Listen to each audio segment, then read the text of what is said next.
নমস্কাৰ, মই ৰঞ্জন চৌধুৰী। আপোনালোকে ডাইন'চৰাছ দেখিছেনে? নিশ্চয় দেখা নাই। মই দেখা নাই, আপোনালোকেও দেখা নাই। তো অহা প্ৰজন্ম কিন্তু একশিঙীয়া গড় আৰু মানে তেওঁলোকৰ কাৰণে সেইটো এটা এটা কাল্পনিক ঘটনা হিচাপে থাকি যাব আৰু তেনেকুৱা এটা দিন আহি আছে। সেইটো বেছি দিন নাই। তো এতিয়া মই আপোনালোকক ক্ৰন'লজিটো বুজাই আছোঁ। ক্ৰন'লজি শব্দটো নিশ্চয় মনত আছে। অমিত শ্বাহ ডাঙৰীয়া এনেকৈ কৰি পাৰ্লামেণ্টত কৈ আছিলে নহয়, বাংলাদেশী ঘুচপেটীয়া কেনেকৈ আহে, বাংলাদেশী তাৰ ছিষ্টেমবিলাক কৈ আছিলে। তো মই আপোনালোকক বুজাবলৈ গৈ আছোঁ যে এই যে অমৃতকালত মানে বাংলাদেশী আহিবলৈ দৰকাৰ নাই। বাংলাদেশীটো আহি আছে, এইটোলৈ কোনো সমস্যা নাই, আহি আছে, লাগিব তেওঁলোকক। গতিকে এতিয়া 5 ষ্টাৰ হোটেল বনিব, কোনে কাম কৰিব? অসমীয়া ল'ৰাই কাম কৰিব জানো? ইমান পৰিশ্ৰম কৰিব পাৰিব ইমান কম টকাৰ বিনিময়ত? ন। বাংলাদেশে যদি আপোনাৰ 300 টকা হাজিৰাত কাম কৰে, অসমীয়াত লাগিব 1000 টকা। কেলৈ দিব? নিদিয়ে। আদানীটো কেতিয়াও নিদিয়ে নহয়, কথাটো সেইটো। তো চিটুৱেশ্যনটো এনেকুৱা যে কি হয় মানে এই যে এতিয়া একশিঙীয়া যে গড়, একশিঙীয়া গড় লৈ কেলৈ আছুৱে খুব চিঞৰ বাখৰ নকৰে জানো? তেওঁলোকেতো কৰি থাকে।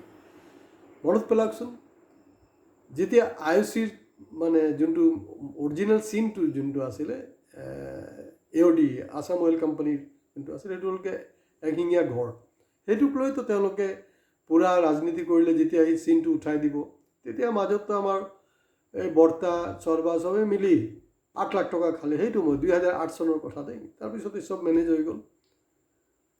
এতিয়াতো শিংডালটো মানে এনেই দেখুৱাৰ কাৰণে আছে, আচল শক্তি কেলকাতালৈ গুচি গ'ল, অসমত হাৱা খাই আছে। এতিয়া ধৰি লওক যিবিলাক আমাৰ হেৰি হয়, এই কি বুলি ক'ম আপোনাক, ক'ৰবাত উচ্ছেদ হ'ব, উচ্ছেদৰ আগত এনেই নামকাষ্ট এটা জাননী দি দিয়ে নহয়, জাননী দিলে তাৰপিছততো উচ্ছেদত কোনো ৰখাব নোৱাৰে। কিছুমানেতো কৈ থাকে না, মইতো জাননী পোৱা নাই। এই চব জাননী পাইছে, নাই পোৱা কোনো মতলব নাই। তো তেতিয়াতো বহুতে প্ৰতিবাদ কৰে, সেইটো আমি দেখা পাইছোঁ। হয়, সেইটো হৈ আছে, নোহোৱা নহয়। কিন্তু এই যে এতিয়া অকল একশিঙীয়া গড় নহয়, ইমান যে বন্য প্ৰাণী আমাৰ হেৰিত আছে, কাজিৰঙাত আছে, তো তেওঁলোককতো নটিচ দিছে নহয় চৰকাৰক যে ভাই খালী কৰ। কাৰণ আপোনাৰ যোনটো ঘৰ, সেইটো তাত থকাৰ অধিকাৰটো আপোনাৰে আছে। হঠাতে কোনো কথা নাই, বতৰা নাই, আপোনাক নটিচ দিবে যে ভাই এইটো খালী কৰ বুলি। তেনেকুৱা হৈছেতো। তো তেওঁলোকৰ কাৰণে মাত মাতিব কোনে? তেওঁলোকৰ কাৰণেতো মাত মতাটো নাই। এতিয়া মাত মাতিছে কোনে? প্ৰণৱ দলে মাত মাতিছে, তাক সোমাই দিছে NSAৰ আণ্ডাৰত। ইমান ডাঙৰ সি দাগী অপৰাধীনে যে তাক NSAত ভৰাই দিয়া হৈছে। এতিয়া মই দেখিছোঁ যে যেতিয়া অইল ইণ্ডিয়াৰ বাগজানৰ যে দুৰ্ঘটনাটো হৈছিলে, তেতিয়া আমাৰ অলি গলিত আপোনাৰ এনভাইৰমেণ্টেলিষ্ট ওলাই গ'ল। আৰু আমাৰতো অসমত ডাঙৰ হেৰি আছে নহয়, কৃষক নেতাও আছে আৰু এনভাইৰমেণ্টেলিষ্টো আছে, অখিল গগৈ ডাঙৰীয়া। অলপ মনত পেলাওকচোন। কাৰণ মই শপত লৈছোঁ দেই, 12 বছৰ লাগিলে আপোনালোকক মোদীৰ প্ৰতি মোহভংগ কৰাবলৈ। কাৰণ মই কণ্টিনিউৱাছলি কৈ আছোঁ, আৰু মই এইটো চেলেঞ্জ হিচাপে লৈছোঁ যে অখিল গগৈৰ প্ৰতি যে আপোনালোকৰ যে মোহ আছে, এই মোহটো মই ভাঙিব খুজিছোঁ। সেইটো তেওঁলোকে পাৰ্ট অফ ক্ৰন'লজি। এতিয়া চাওক, তেওঁ যেতিয়া বৃহৎ নদীমানতো পূৰা মাল কমালেহি, একদম প্ৰতিদিনে 2-3টাকৈ ইণ্টাৰভিউ, আৰু DY 365 পূৰা মাল কমালে, ঠিকাটো পুলিও পালে। তো তেওঁতো এনভাইৰমেণ্টেলিষ্ট হয়তো। তো কাজিৰঙালৈ সি মাত মতা নাই কেনে? এতিয়া ক্ৰন'লজিটো এনেকুৱা, জুবিন গাৰ্গ যদি জীয়াই থকা হ'লে 2026ৰ যি বিজেপিৰ উত্থান, এইটো ইমান মসৃণ নহ'লে হয়। মই সেইটো কাৰণে এটা এপিছ'ডো কৰিছোঁ আমাৰ ৰঞ্জন চৌধুৰী অফিচিয়েলত, এপিছ'ডো কৰিছোঁ। সেইটো কাৰণে কৈ থাকোঁ যে আপোনালোকে ছাবস্ক্ৰাইব কৰিব। তেওঁক হত্যাৰ প্লেন 2024তে হৈছিলে, 25 নহয়, 1 বছৰ আগতে হৈ গৈছিলে। কোনোবাই যদি চোৱা নাই, চাব। আৰু ঠিক তেওঁলোক স্মুথলি ওলাই গ'ল। আজি জুবিন জীয়াই থকা হ'লে, কাৰণ কাজিৰঙাৰ ওপৰতো তেখেতে মাত মাতিছে ন, তেখেতে মাত মাতিছেতো। আৰু জমনিটো হ'ল কি জানেনে? একেবাৰে কৃষক আন্দোলন কওক, কা আন্দোলন কওক, বা শেহতীয়াকৈ আপোনাৰ জুবিন গাৰ্গৰ ন্যায়ৰ যোনটো কথা, তাত কি কৰে মানে ক্ৰনলজিটো এনেকুৱা যে বিজেপি এটা পেৰেলাল মুভমেণ্ট ষ্টাৰ্ট কৰি দিয়ে। এতিয়া এই চুলাই খোৱা পাৰ্টিকেইটা এই কাজিৰঙাত তেওঁলোকে 10 কিলোমিটাৰ 1 কিলোমিটাৰ নহয়, কৈছে যে 0 কিলোমিটাৰ মানে ইক' চেঞ্চিটিভ কৰি থ'ব লাগে। আমাৰ ইয়াত উন্নয়ন হ'ব, কি উন্নয়ন হ'ব? একো নহয়।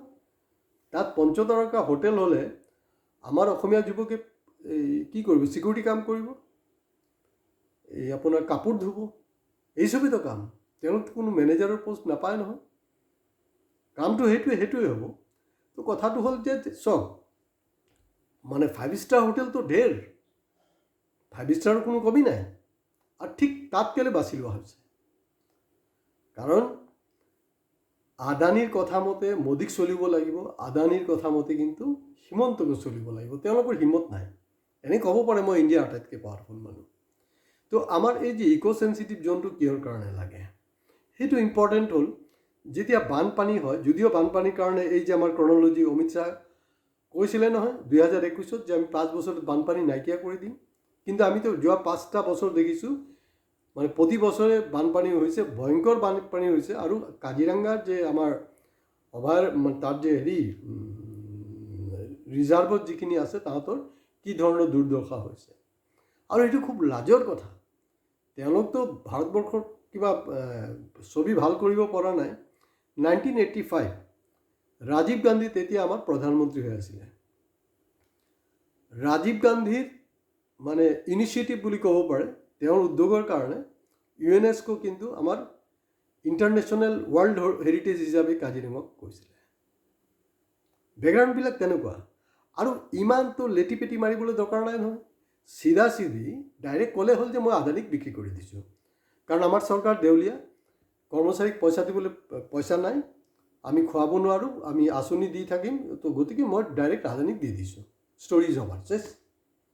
ইমান ঘূৰাই পকাই এই ৰাজনীতিবিলাক কৰাৰতো কোনো মই যুক্তি বিচাৰি পোৱা নাই। ডেফিনেটলি আপুনিও পোৱা নাই। যদি পাইছে কমেণ্টছ বক্সত গৈ কমেণ্টছ কৰক। কিন্তু এই ধৰণে চলিব নোৱাৰে। আমি কাজিৰঙাত গৈছিলোঁ কি কাৰণে? একশিঙীয়া গড় চাবলৈ। এতিয়া কি হ'ব জানেনে? তাত এটা ইলু হ'ব। এই যে আপোনাৰ ৰিজৰ্ট হ'ব, 5 ষ্টাৰ হোটেল নহ'ব নহয়। এইটো হোটেলৰ পৰা সেইটো হোটেলৰ মানুহবিলাকক চাই থাকিব। যেনেকৈ আমাৰ গুৱাহাটী পল্টন বজাৰ, ফেঞ্চি বজাৰত হোটেলবিলাক নাই জানো? তাতকৈ একশিঙীয়া গড় দেখা পায় জানো? হাতীগাঁৱত কি হাতী দেখা পায় নেকি? নাপায় নহয়, মানুহে দেখা পাব। এইটোৰ পৰা সেইটো টাটা কৰিব, সেইটো ক'ব বাই বাই, এই চব চলি থাকিব। তো অহা দিনবিলাক তেনেকুৱা। অকল ডাইন'চৰাছ বাদেই দিয়ক, একশিঙীয়া গড় আমাৰ পৰৱৰ্তী প্ৰজন্ম দেখা নাপাব। তেওঁলোকৰ কাৰণে এইটো কাল্পনিক হৈ থাকিব আৰু টোটাল ড্ৰামাবাজি হৈ আছে। আৰু ইয়াত মই ভাবোঁ যে এই মুহূৰ্তত প্ৰণৱ দলেৰ মুক্তিৰ আন্দোলনটো কিন্তু পেৰেলালি বহুত বেছি ষ্ট্ৰংভাৱে কৰিব লাগে। আৰু মই আচৰিত খাইছোঁ যে অসমৰ বুদ্ধিজীৱীকেইটা মই কেলৈ গাড়ী পাৰি আছোঁ, কিন্তু সৰহভাগকেইটাই কিন্তু গোবৰজীৱী হৈ গৈছে। ইমান চিৰিয়াছ এটা ইছ্যু, ইমান চিৰিয়াছ ইছ্যুক লৈ তেওঁলোকে যি ধৰণে সোচ্চাৰ হ'ব লাগিছিলেতো হোৱা নাই। ইয়াৰ অৰ্থটো হ'ল আমি কৰিম এটা এপিছ'ড যে বুদ্ধিজীৱীৰ মাজতো বিজেপি সোমাই আছে। আজি ইয়াতে শেষ কৰিছোঁ। নমস্কাৰ।